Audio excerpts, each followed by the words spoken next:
this allows you to paint that area underneath. You don't want to use a foam roller.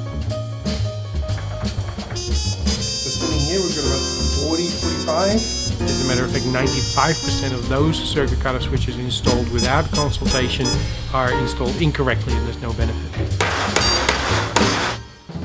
Hello, welcome. I'm here to do a little bit of a walkthrough through the use of the HF field probe by GEOVITAL Academy.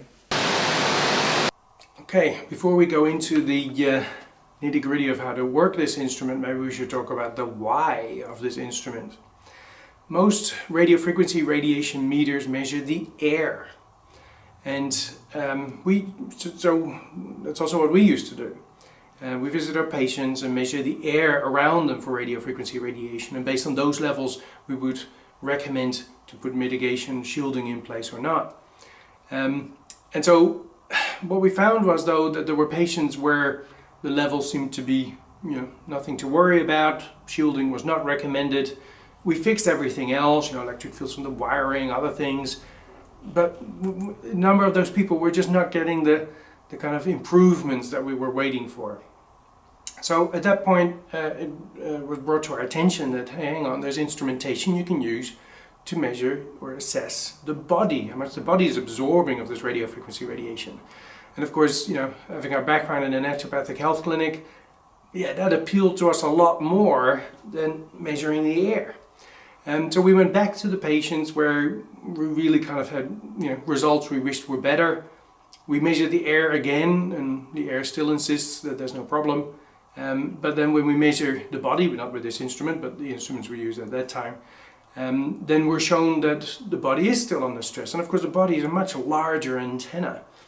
So at that point shielding is then put into place anyway, and well, now we were getting the improvements that we were sitting and waiting for.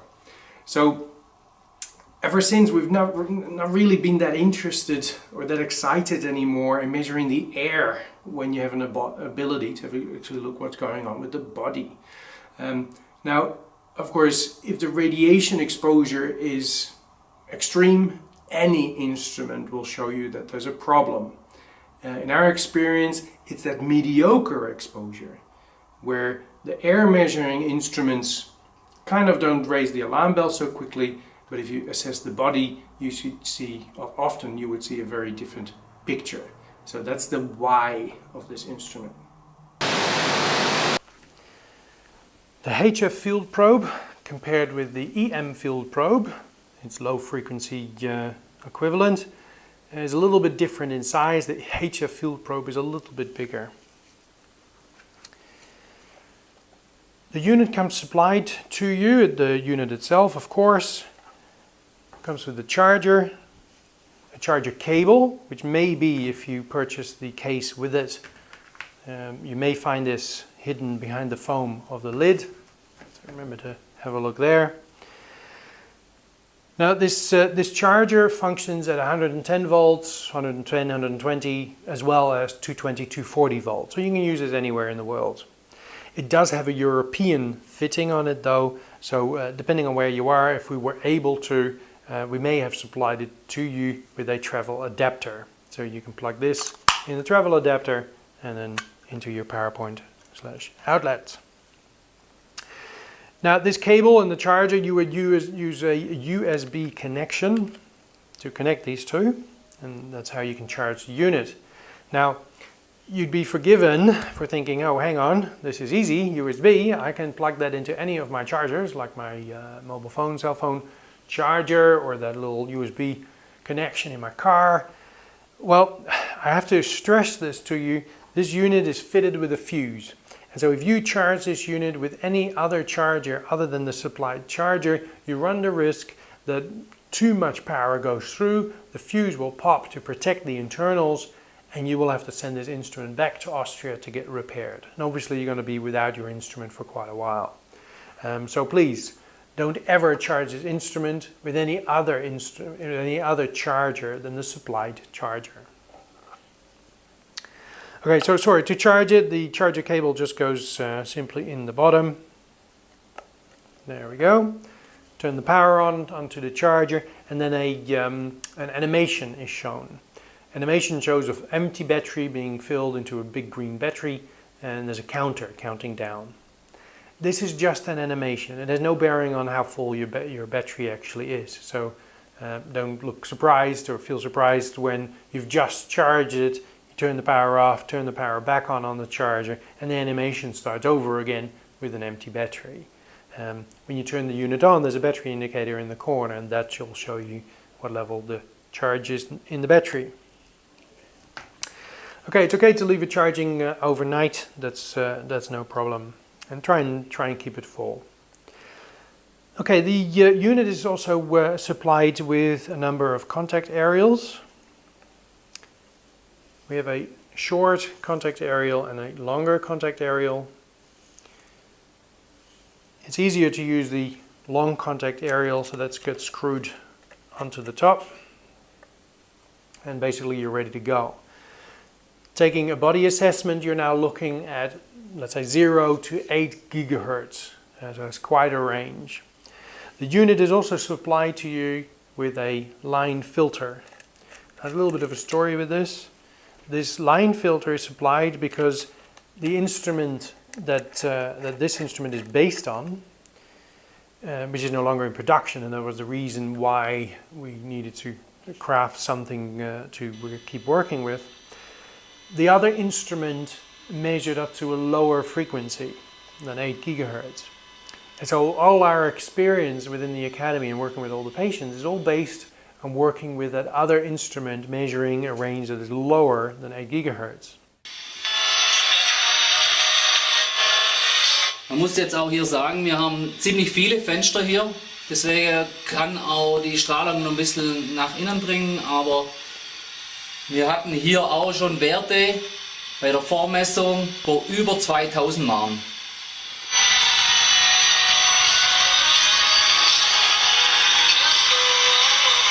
Und wir bewegen uns knapp unter 100.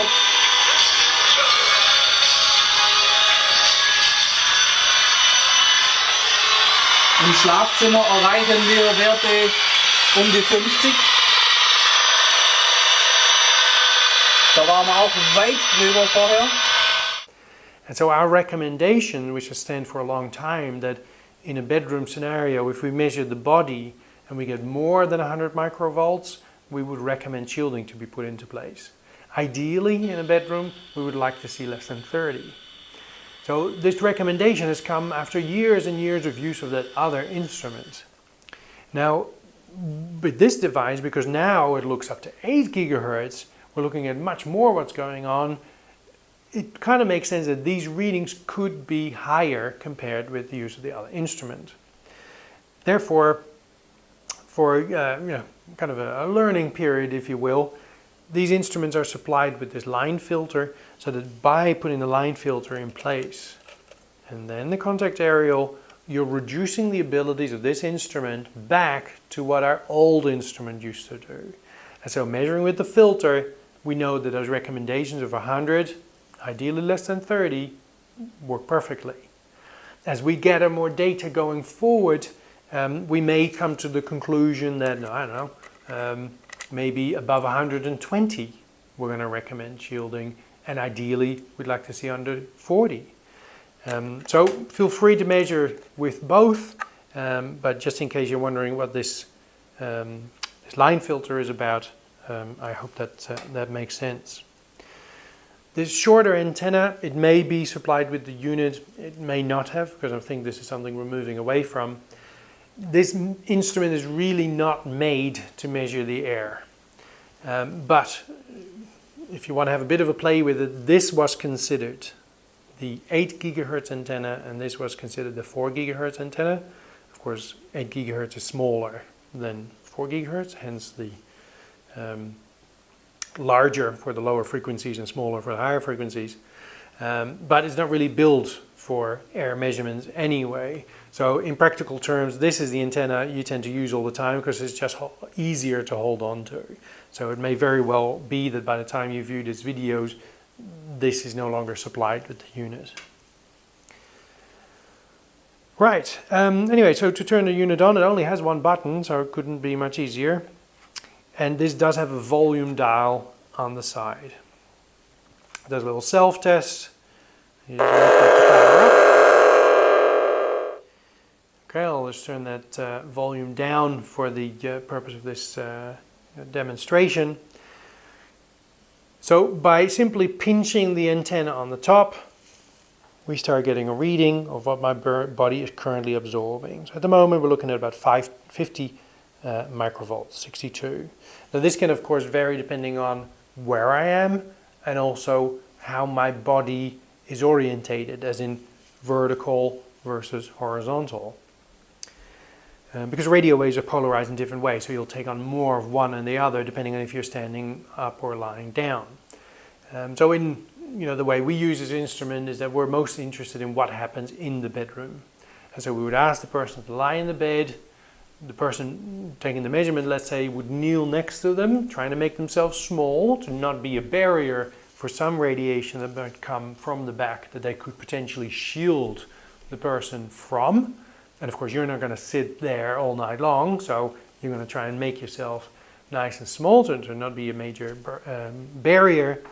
And then if you use the arm that's kind of closest to the person to reach over them, and then with their far away arm they could pinch his antenna so both of you can see the display. And then you get a number and a good indication of what goes on into that bedroom. Now you could move the instrument around a little bit just to change the shape of the body a little bit. Of course, the exposure to radio frequency radiation varies all the time. And so what you're measuring may be in the lull of exposure. It could be higher.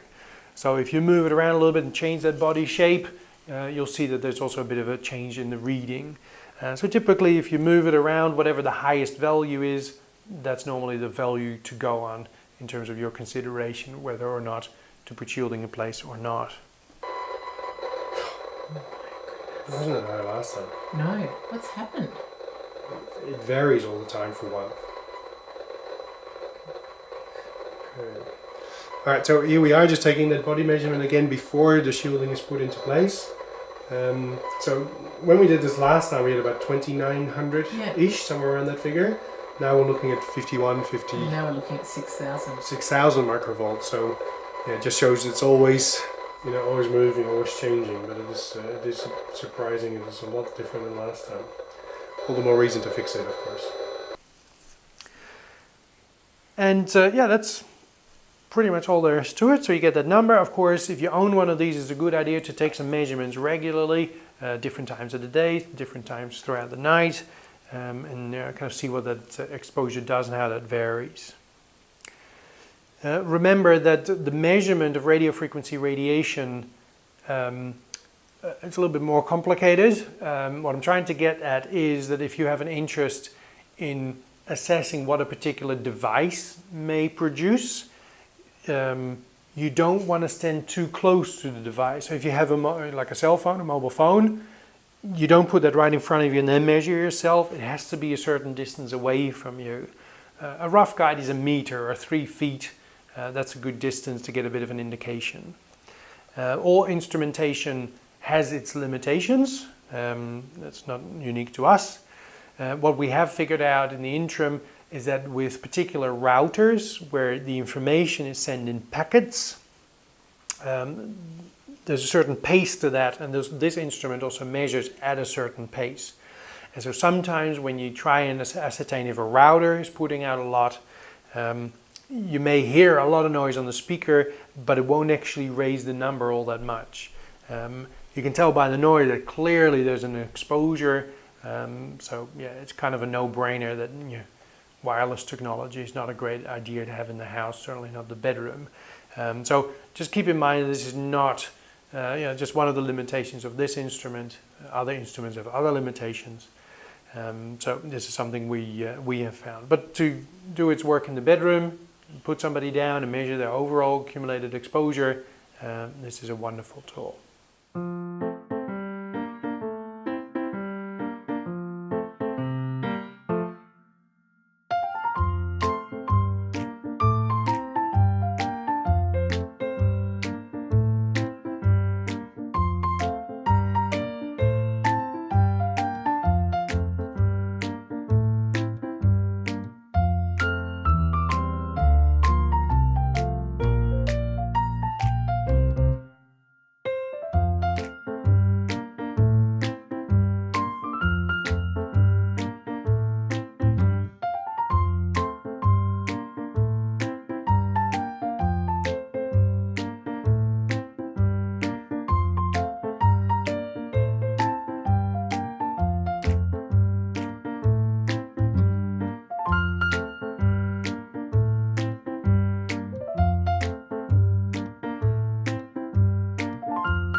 Okay, well, I hope that this made sense, and anyway, you enjoyed the use of your HF field probe.